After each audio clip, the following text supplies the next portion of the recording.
Quando a gente pensa em Constituição, o que vem à cabeça? Para muita gente, é um livro grosso, antigo, com uma linguagem que ninguém entende, quase uma peça de museu. Mas e se a gente olhasse para ela de um jeito diferente? E se ela fosse, na verdade, um manual de instruções? O manual de sistema mais complexo de todos. Um país inteiro. Ok, então vamos nessa. Se a Constituição é o nosso manual, fica uma dúvida no ar. Será que tudo que está escrito ali já sai funcionando de primeira? Assim, pronto de fábrica? Ou será que algumas coisas precisam, sei lá, de uma instalação, de uma configuração extra?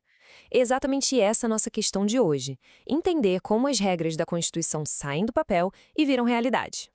E para a gente desvendar isso, nosso roteiro vai ser o seguinte. Primeiro, vamos tratar a Constituição como se fosse um software. Depois, a gente vai separar as regras que já estão prontas para usar daquelas que ainda dependem de algo. Aí, vamos ver o que rola quando o país dá um reboot no sistema com uma Constituição nova. E, por fim, como é que ficam as leis antigas nesse cenário. Então, vamos começar com a nossa grande analogia. Imagina que a Constituição é o sistema operacional de uma nação, tipo o Windows ou o iOS do país. E as regras dela, sabe, os artigos, os parágrafos, eles seriam os programas, os aplicativos que rodam nesse sistema. E olha, é que nem no nosso celular, né? Nem tudo funciona do mesmo jeito assim que a gente tira da caixa. Tem aquelas funções que já vêm prontas, funcionando, outras a gente precisa ir lá nas configurações e ajustar, e tem aquelas que são só uma promessa, que a gente precisa baixar uma atualização para poder usar. Agora, bora mergulhar nesses tipos de software. No mundo do direito, o nome técnico para isso é aplicabilidade das normas. E a teoria divide isso em três grandes categorias, ou, como a gente vai chamar aqui, três níveis de prontidão. Para começar, temos as normas de eficácia plena. Pensa nelas como aqueles apps que já vêm instalados de fábrica no celular, sabe? Tipo a calculadora ou relógio. Eles simplesmente funcionam, não precisa de mais nada. A partir do segundo em que a Constituição passa a valer, essas regras já estão produzindo todos os efeitos possíveis. Quer um exemplo bem claro? O artigo 230 da nossa Constituição, que garante transporte público de graça para quem tem mais de 65 anos. Ninguém precisa criar uma outra lei para ligar esse direito. Ele é direto, é imediato, é completo. Um verdadeiro aplicativo nativo. Beleza. Depois do app nativo, vem o segundo tipo, as normas de eficácia contida. A analogia aqui é com aquele aplicativo que também já funciona, mas que tem um menu de configurações. Uma lei futura pode ir lá nesse menu e ajustar, limitar um pouco o que o aplicativo faz. A regra vale na hora, mas o alcance dela pode ser contido. O exemplo clássico disso é a liberdade de profissão. A Constituição fala lá no artigo 5º que é livre exercer qualquer trabalho. À primeira vista parece uma regra de eficácia plena, né? Qualquer pessoa pode trabalhar com o que quiser e pronto. Mas tem a continuação da frase, atendidas as qualificações profissionais que a lei estabelecer. Ahá! Então, o pulo do gato é esse. A liberdade de trabalhar com o que se quer existe desde o primeiro dia, mas o Congresso pode criar uma lei depois, pedindo um diploma, um registro na OAB, no CRM, ou seja, uma lei que vai conter, restringir um pouco aquela liberdade total do começo. E para fechar, o terceiro tipo, as normas de eficácia limitada. Essas são como aquele ícone de um app que já está na tela do celular, mas quando a gente clica, aparece uma mensagem. É preciso baixar para usar. A Constituição faz a promessa, ela te dá o ícone do direito, mas ele só vai funcionar de verdade depois que uma lei fizer o download da regulamentação.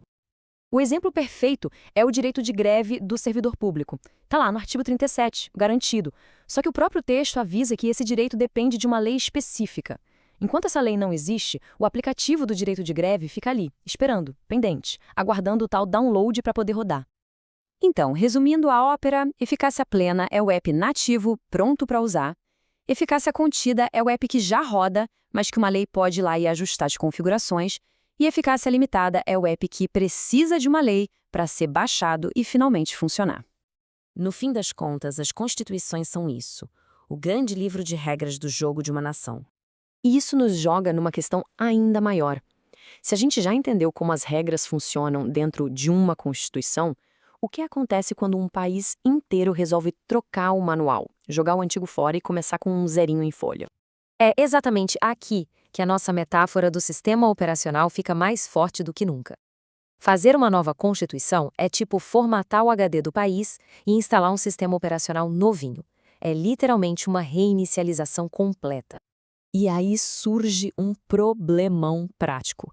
O que fazer com as milhares e milhares de leis, decretos, portarias que já existiam? E todos os arquivos do sistema antigo?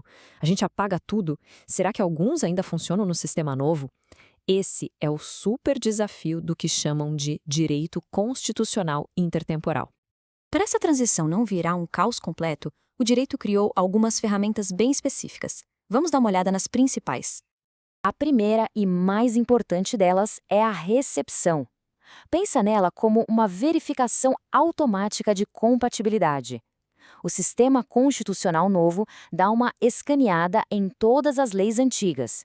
Se a lei for compatível com as novas regras, com os novos princípios, ela é recepcionada, ou seja, ela é bem-vinda e continua valendo. A lógica é bem direta. A lei antiga bate de frente com a nova Constituição, então ela é revogada, deletada do sistema. Agora, se ela é compatível, perfeito, ela é mantida, recepcionada. Aí tem uma outra ideia que já rolou em debate por aí, uma teoria com o nome de desconstitucionalização. A proposta seria a seguinte: e se as regras da Constituição antiga, que fossem compatíveis com a nova, pudessem ser rebaixadas? Elas deixariam de ser constitucionais e virariam leis comuns, continuando a valer nesse novo status. Mas, atenção aqui, porque isso é fundamental. O sistema brasileiro não aceita essa teoria, de jeito nenhum. A posição do Supremo Tribunal Federal é clara. Uma nova Constituição revoga por completo, inteirinha, a Constituição anterior. Não existe rebaixamento. É uma substituição total. Para terminar, um conceito com um nome meio estranho: repristinação. Vamos com calma. Imagina a cena. A Lei A foi revogada pela Lei B. Anos depois, a Lei B também é revogada por uma outra lei.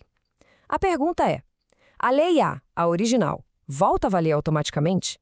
No Brasil, a resposta é um sonoro não. Para a Lei A voltar, precisaria de uma nova lei dizendo isso com todas as letras. O arquivo que foi para a lixeira não volta sozinho. E tudo isso junto nos leva a uma reflexão final. Essa estrutura toda, que parece super técnica, eficácia, recepção, repristinação, ela tem um papel vital. É o que permite que o país mude suas regras do jogo sem que o sistema inteiro entre em colapso. A grande questão que fica no ar é: será que esse mecanismo todo é o que garante a estabilidade para a gente progredir? Ou será que, às vezes, ele acaba segurando um pouco o avanço? Fica aí a provocação.